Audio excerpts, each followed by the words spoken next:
Hello everyone and welcome to a new video. Today we have a special build. It's been so long since I've made a cosplay. I was so excited when a few costumers got together to make some 1890s frozen designs. A lot of these were based on existing designs, but the dress I picked didn't have an illustration, so I had to wing most of it. I picked Elsa's nightgown from the Into the Unknown sequence. I thought it would be super cool to translate this into an 1890s teagown. Teagowns were house dresses for the upper class when they received close relations and friends in an informal setting in their own house. These were sometimes called house gowns, tea gowns, wrappers. There were many different names. They were popular throughout most of the later half of the 19th century. Here are some of my inspirations. Back to the design. I wanted to keep the v-neck and the overlayer, which I thought were really significant to Elsa's dress. Most tea gowns I saw had a front bit, usually part of the overgown, but because of the v-neck I decided to make a separate underdress. That is what we'll be tackling today. For this, I bought 4 meters of white crepe to shine. This has a very low silk percentage and is mostly acetate, but it was affordable and has a nice drape. To achieve the pattern, I slashed and spread a basic shirtwaist pattern until the neckline was flat. I didn't film this process because I wasn't sure it would work, and it kinda didn't, so there are a lot of kinks to work out. The underdress is smocked across the neckline and bust, so there was some room for error that could be hidden by the smocking. I cut out 1 piece for the front on the fold and 2 pieces for the back. I then just squared out the length I desired.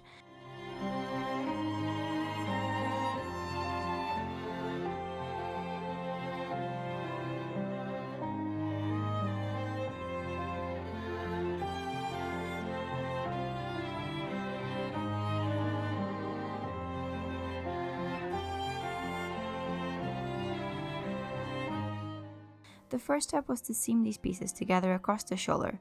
I thought I would then smock straight across the shoulder, which would prevent any bumpiness in seams or any. I finished these seams with a simple zigzag stitch.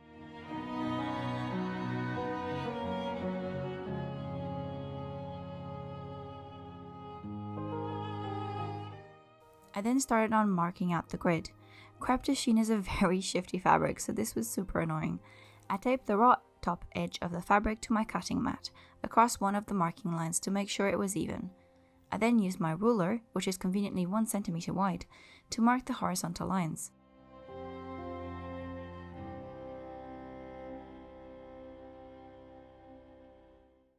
I then used a different ruler to mark vertical lines, each 6 millimeters apart. I did not do any maths whatsoever to arrive at these measurements for the grid. This is based off some examples I found online, and I did a small sampler to see the result would look nice. I haven't figured out the proper math to ensure that you have enough fabric to get that really dense smocking, but I also didn't have the brain power left for that. Once the grid was marked several hours later, I decided I would only use the grid and hand smock the front panel. This was a very time-consuming process, and the back would be hidden under the gown anyway.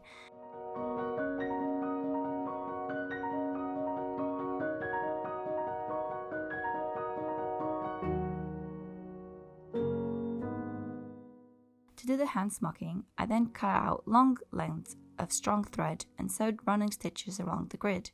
It's important that these stitch lines are all the same, just as if you were doing cartridge pleating.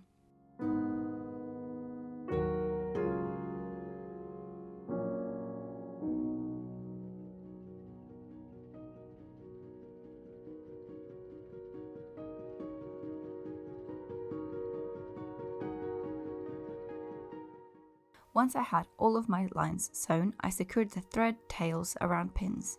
I then ironed the whole of the underdress, making the pen markings disappear. I usually use friction pens, which disappear with heat.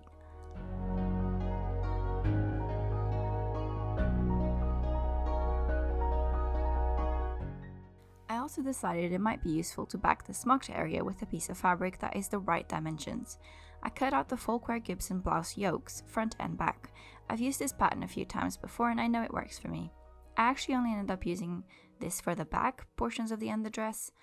Once that was done, I moved on to the gathering. For the back portions, I simply set my sewing machine to the longest stitch length and sewed lines that were 1 centimeter apart. I then pulled on the bobbin thread until the section was gathered down to match the yoke I cut. For the front section, I gathered up the threads by hand, simply by pulling on them.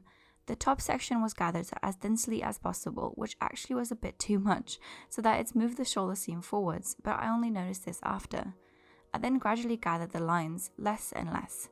Once I was happy with it, I secured the thread tails with pins so they would be adjustable further on if needed. For the back, once it was gathered to fit, I pinned the yoke sections and hand sewed them on.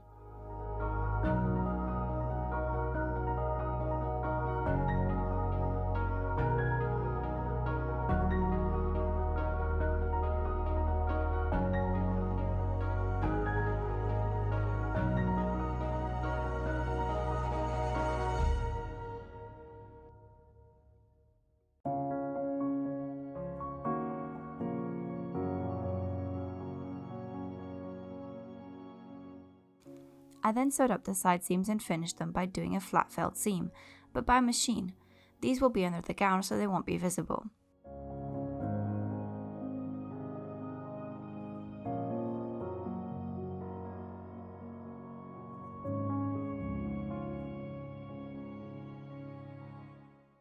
It was then time to start smocking.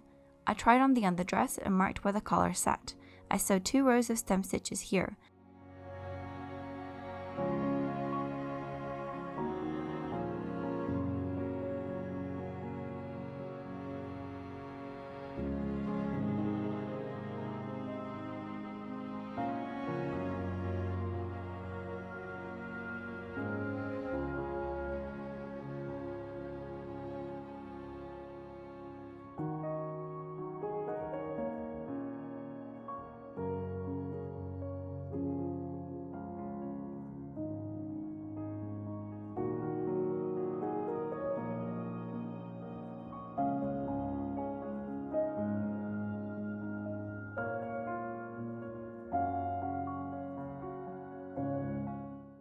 This was long and slow, so I decided to procrastinate by finishing the armholes.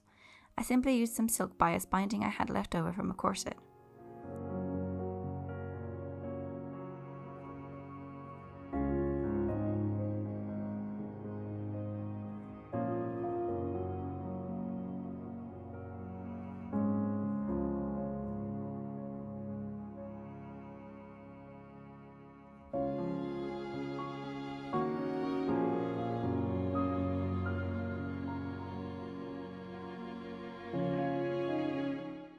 I then roughly, very roughly, chopped the hem until it was even-ish, and decided to finish it with bias tape too. This was a really hot day and a lot of bad decisions were made. I sewed some bias tape on the right side of the underdress at 1/2 inch. Then I ironed this inwards and sewed down the top edge by hand with a small running stitch. This gave a really nice weight to the hem.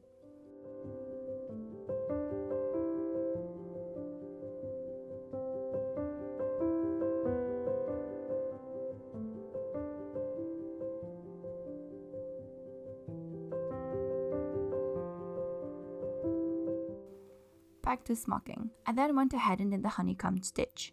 This is hard to see and explain, but I tried my best. I recommend looking up some diagrams as those really helped. This took days. Actual days. I used a really nice crepe fine braid thread and I ended up using 3 spools.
The last step was to make the collar feature.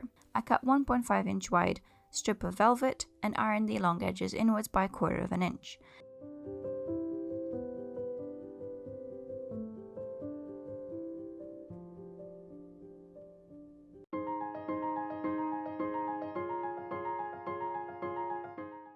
I then sketched out the design and transferred it to the velvet. I used some parchment paper with little holes and a white pen. I then connected the dots and had my design.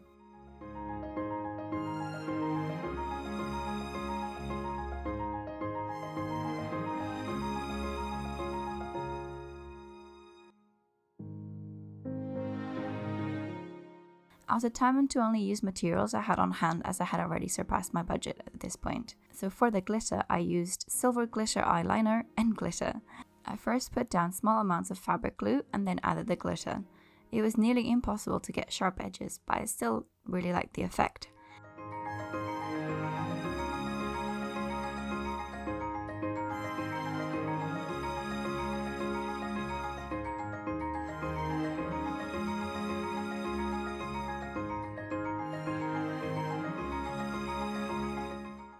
I then added some crystals to decorate, and I also hand embroidered some of the sections.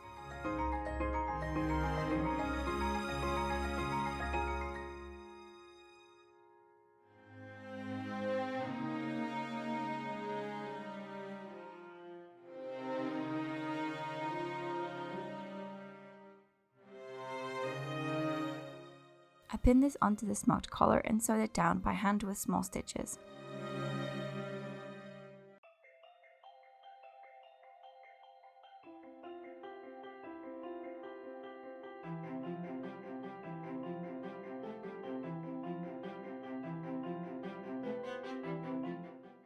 The last step was to remove the gathering stitches from the front section.